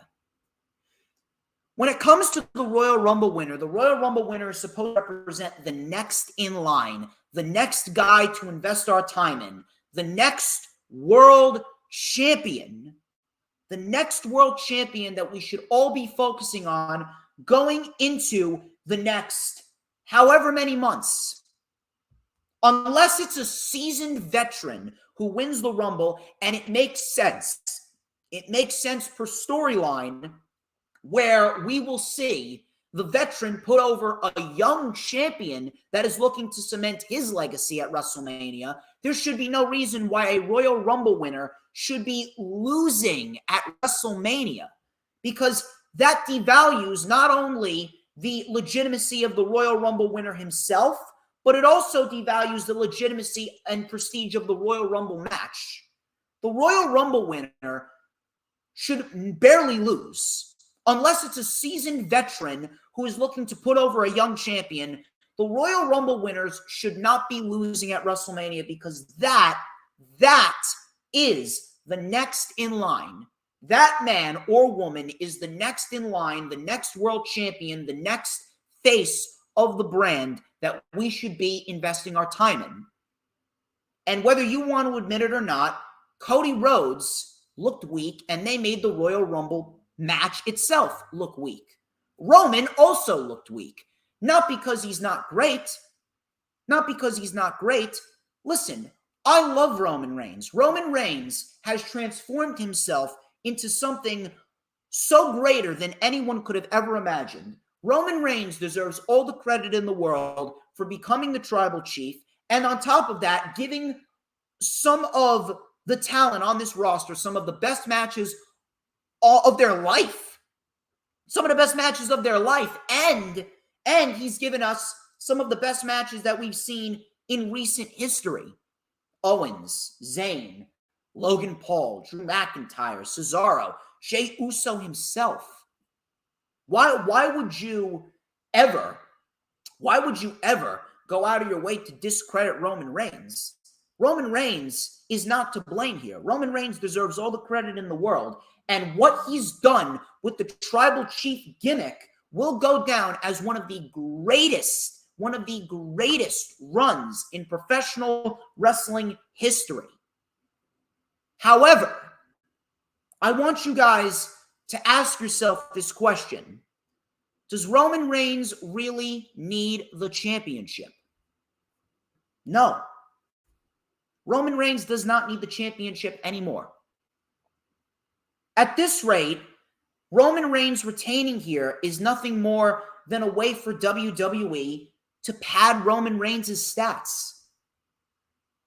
You threw away an epic WrestleMania moment from a man who has told his story throughout his entire career, and another man in Roman Reigns who has done excellent work, transformed his career, made himself into one of the most dominant world champions of the modern era, and you had Roman go over for what? A record? A 1,000-day record? A story that they're going to tell going into WrestleMania that is not going to come close to what they produced at WrestleMania? That's essentially what WWE did. They gave Roman Reigns the win merely for a 1,000-day record and a rematch at SummerSlam that is not going to duplicate what happened at WrestleMania night number 2 last night. Roman Reigns is great. Roman Reigns is fantastic, and he deserves all the flowers that one could give him. You're an idiot if you don't give it to him. However, it's all in the booking, and WWE, they have really run into a problem when it comes to long championship title reigns. WWE does not know how to book long championship title reigns. The only long championship title reigns in recent memory that I can honestly tell you have been standouts. I can only name you 3. 2 of them aren't even main roster related. Of the modern era, the only championship title reigns that have actually stuck out as great long championship title reigns were Adam Cole's NXT championship title reign, Asuka's NXT Women's Championship title reign, and Gunther's Intercontinental title reign, which is going down right now. Those are the only 3 long title reigns in recent memory that WWE has booked that I can honestly tell you went down as great long title reigns. I think Roman Reigns has done a phenomenal job. You'd be an idiot to think otherwise. But WWE has really run into a problem with Roman Reigns and his title reign. When it comes to the matches that Roman Reigns puts on, the matches are fantastic. His matches with Owens, fantastic. His match with Logan Paul, fantastic. His match with Sami Zayn, fantastic. His match with Cody, fantastic. But the endings to all these matches have become way too repetitive. Roman Reigns beats down on his opponent in the beginning. His opponent mounts a comeback. The referee gets knocked down. The Usos come in. They deliver their finishing moves to Roman's opponent. Roman covers. The ref comes to. Roman's opponent kicks out. Then we get more shenanigans with the bloodline, or Solo comes in. Heyman gets involved. Roman Reigns hits a spear. Roman Reigns wins the match 1, 2, 3. Roman Reigns and his world title reign, it's been great from a match quality standpoint, but in recent months, all the endings have been the same. It's been very repetitive. I think the last time Roman Reigns actually won a match clean was when he defended the World Championship on SmackDown last June against Matt Riddle. That was the last title defense that Roman Reigns had that did not involve any outside shenanigans. When exactly are we going to get an individual that's going to overcome all of those outside shenanigans? On top of that, Roman Reigns and the Bloodline, they passed on a possible epic moment. You could have given us 2 epic moments. You could have given us 2 epic moments within literally 2 minutes. You could have given us an epic moment with the Bloodline coming out there when Roman Reigns did not need their help. Roman Reigns could have told the Bloodline, stay in the back. I don't need your help to beat this guy. And then the Bloodline comes out, and just like Cody Rhodes predicted, they're going to get sick and tired of Roman. You could have had Roman scolding Jay, Jimmy, and Solo, and then it would be the exact thing that Cody Rhodes said. Jay would leave him. Jimmy would leave him. Solo would leave him. Roman Reigns watches his own Bloodline walk out. Imagine the pop that would have gotten at WrestleMania. Imagine the pop. Imagine the pop that would have got. That would have been moment number 1. Moment number 2 would have been a Cody Rhodes victory because the Bloodline said, fuck you to Roman. They passed on a possible dual epic moment like that. All for what? A 1,000-day record and a story and a match that will not come close to what Roman Reigns and Cody Rhodes told in the main event of WrestleMania Night 2. The stars were aligned. Everything was perfect. Everything was perfect. And they did not pull the trigger. And WWE, this is a habit that WWE has going for them very, very often. They do not pull the trigger when the time is right. And if we're going to be quite honest with you, Roman Reigns does not need the championship in order to be the tribal chief. After the run that he's been on, the championship does not make Roman Reigns. Roman Reigns makes Roman Reigns. After the run that he has been on, are you going to tell me, are you going to tell him that he can't call himself the tribal chief after everything that he's done? You'd probably cower away in fear if he stood face to face with you. Title or no title? Title or no title? Roman Reigns has made himself. He doesn't need the championship to be the tribal chief. And with this possibly being Roman Reigns' last year as a full-time wrestler before he inevitably goes Hollywood after his match with The Rock next year, does he really need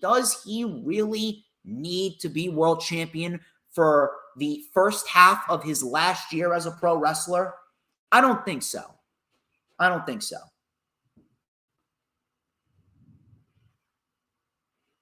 Now where do we go?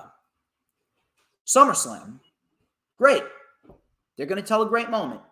They're going to tell a great moment. They're going to tell a great story, and it's going to have an impact, but it will not have the biggest impact. This was a creative blunder. Cody's not buried. Cody's not ruined. And Roman Reigns and Cody deserve all the credit in the world for what they did.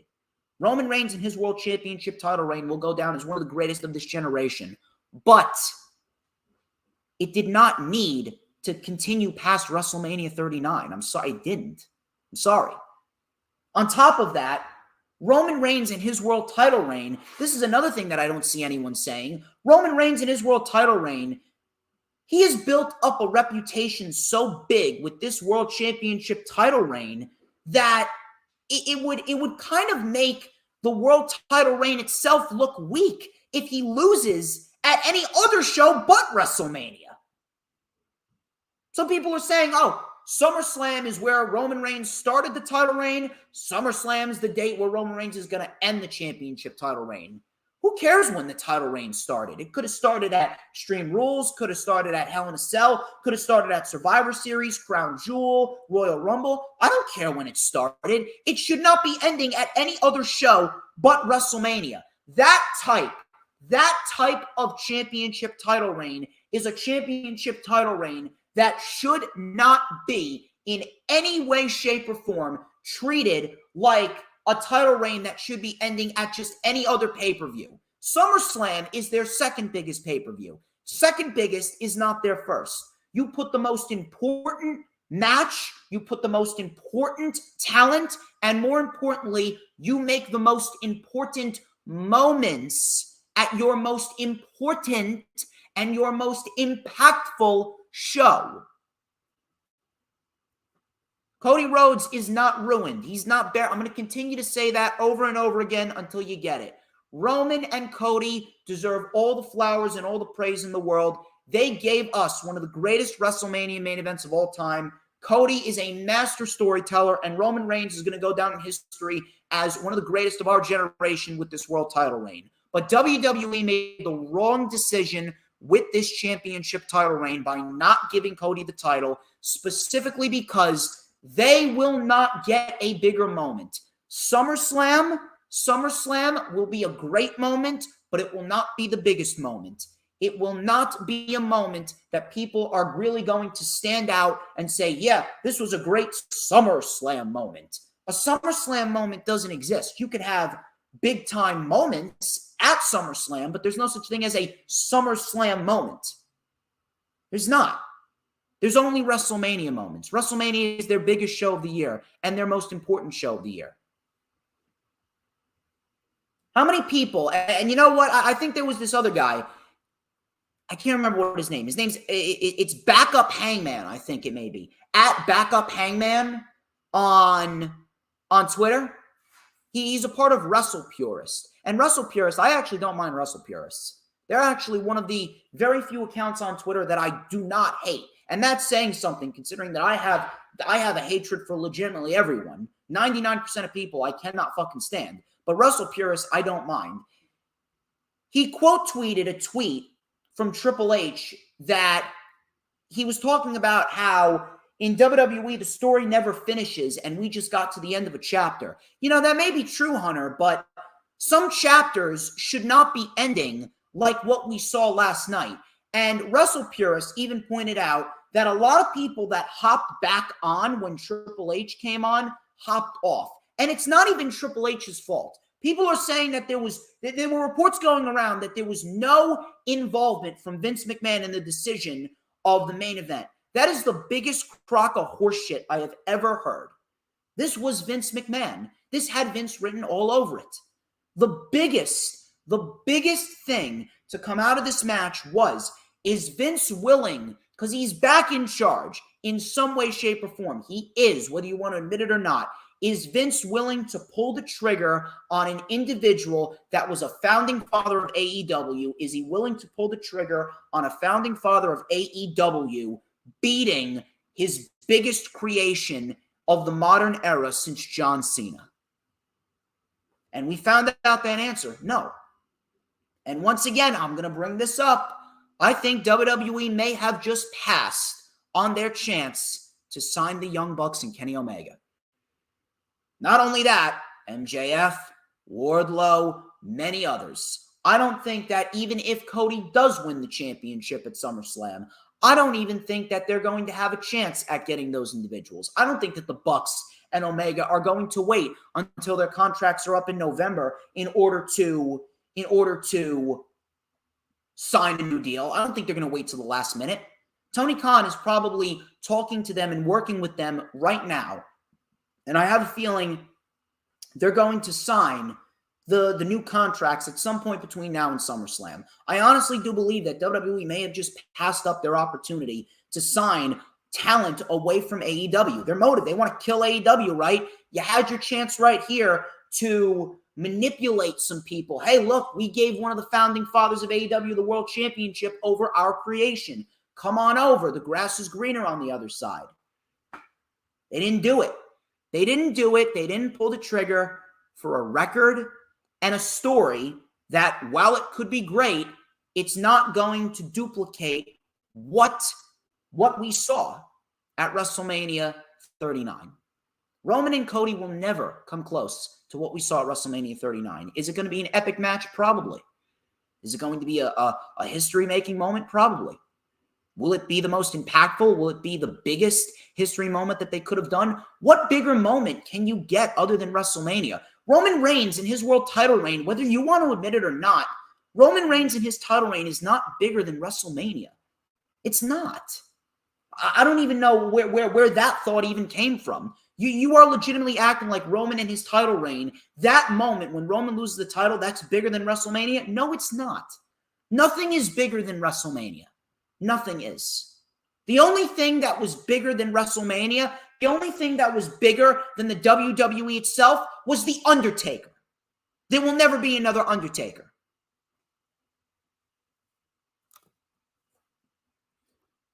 Easily one of the biggest creative blunders of all time.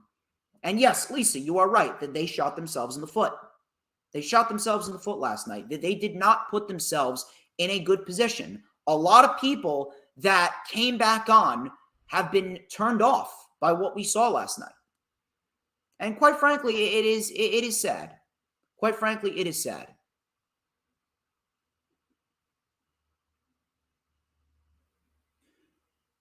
I am not sure what else I could possibly say about that, but I'd like to hope that I educated a few of you when it comes to WrestleMania.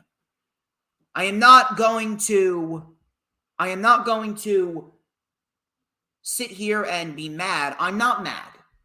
I'm not mad that Cody Rhodes lost. I am more disappointed that the wrestling community, at least some of them, cannot see the bigger picture as to why this was the wrong decision.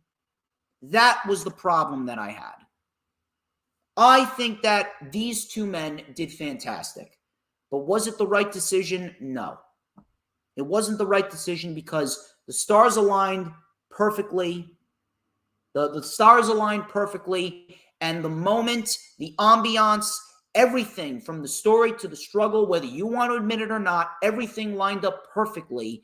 And this was the best opportunity that you could have ever had, especially considering it was at your most important and impactful show of the year, and you did not pull the trigger for a 1,000-day record and a rematch just to get Roman into the 1,000-day range and end Roman's title reign at the same show that it started at, for whatever reason. Like, people are going to care when Roman's title reign started. Whatever show, yeah, it started at SummerSlam. Man, that's so interesting. Who cares when it started? Who cares when Roman's title reign started? At this rate, what people are going to be focusing on is when Roman's title reign is going to end. Who's he going to fight now? Is he going to take a 4-month vacation until SummerSlam? That's another thing.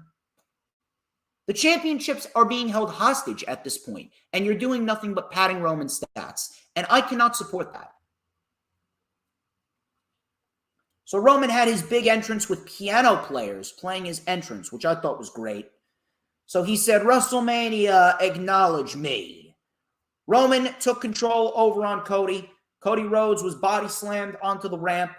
Cody then body slammed Roman's onto the ramp. Solo hit Cody with a steel chair in the ribs behind the referee's back. Cody was in pain. Cody Rhodes was then on top of the Spanish announce table with Roman Reigns. Roman went for a powerbomb on Cody, but Cody Rhodes back body dropped Roman through the announce table. Cody Rhodes got Roman back into the ring. Rhodes mounted a comeback with a snap power slam. Cody cut her for a 2. Cody with a suicide dive on Roman. And Solo then took the weight belt, which he gave to Brody Lee's son, -1, whipped Cody with it. The referee heard it, and the referee ejected Solo. Solo was pissed off. Cody then super kicked Roman, hit a crossroads. Roman kicked out. Roman caught Cody skinning the cat, delivered a Uranagi for a 2. We had a Superman punch reversed. Pedigree by Cody. Roman kicked out. Superman punch in midair. Cody kicked out. Roman with the spear, but Cody dodged it. Figure 4 by Cody. Michael Cole was going crazy. Roman reversed the pressure. Cody Rhodes got to the ropes.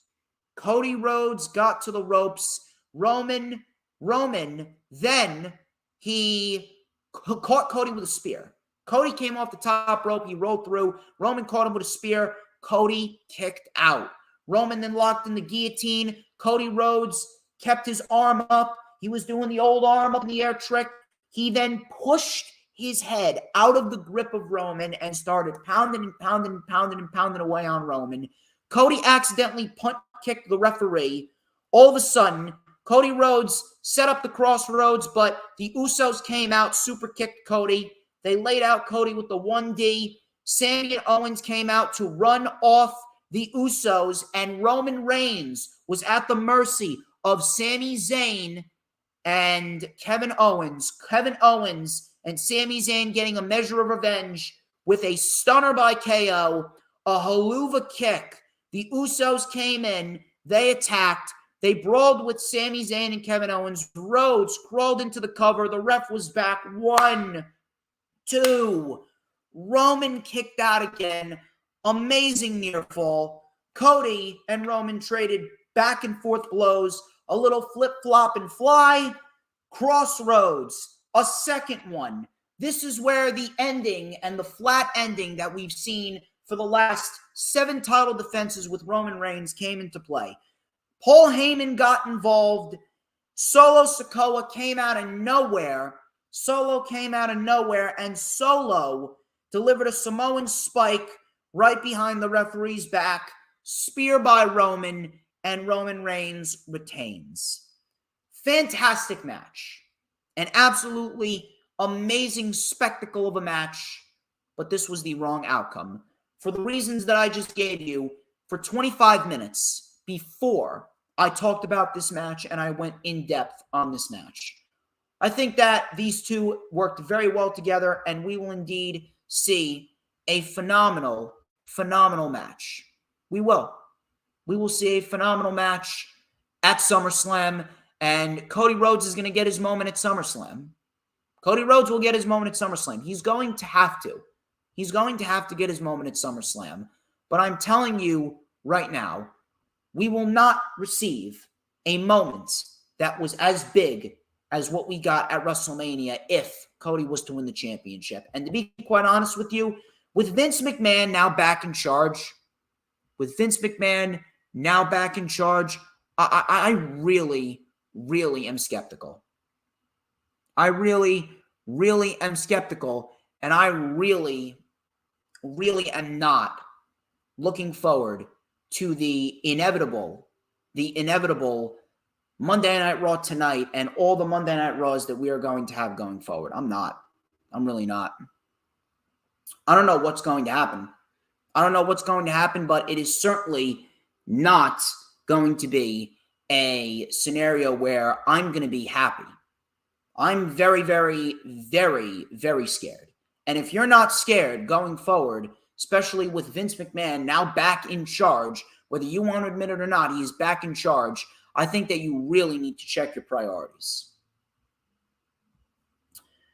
Well, ladies and gentlemen, that wraps up this edition of The Rewind. You guys were awesome. You guys were awesome. You guys made the last week and a half legendary for the DJ Storms brand. I cannot say enough good things about all of you. Thank you very much for tuning into this stream. Do not forget to like, comment, and subscribe. Thank you to Sarah Hopka. Thank you to Lisa. Thank you to Dylan. And thank you to Peanuts and Dee Dee. Thank you to everyone who joined in on this stream. Thank you to the Final Hoss. You guys made this week one of the most successful weeks of the DJ Storms brand. I greatly appreciate all of you. Please make sure you like, comment, and subscribe. Check out all those links in the description. Be ready because I hopefully will be getting a new streaming software. I'm going to try Melon. Hopefully that does not lag whatsoever. But nevertheless, till next time, I am DJ Storms. This has been The Rewind. But before we get out of here, remember this, baby. Remember who runs the IWC. That would be who but DJ motherfucking Storms. Don't you forget it. And I hope you guys have a wonderful week.